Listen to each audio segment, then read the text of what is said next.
What happens when a niche brand goes mainstream?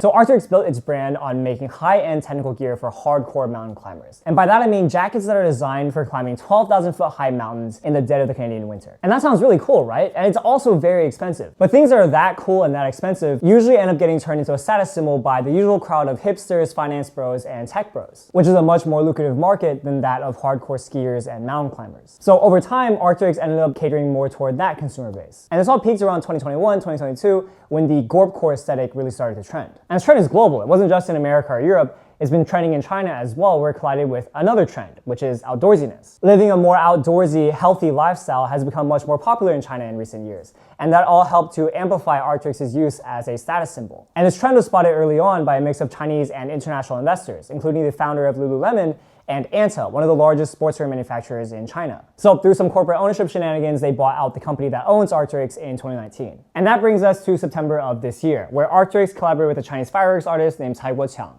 And together they set off a massive fireworks display on the Chinese side of the Himalayas. So picture this, it's 18,000 feet up. Ski slopes in America top out at about 13,000 feet. So it's another 5,000 feet on top of that.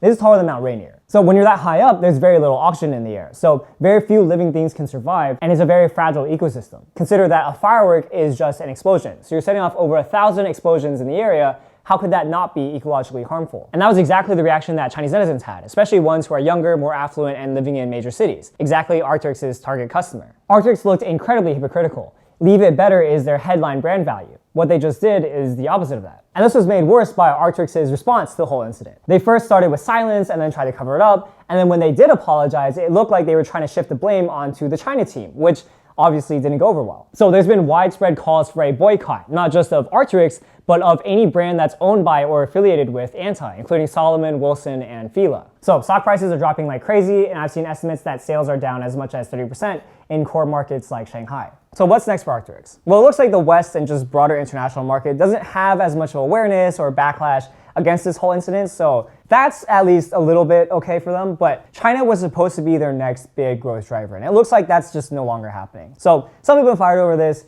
It looks like arcteryx is doing some restructuring behind the scenes to try and get back to their roots. If I were you, I would just avoid arcteryx for now.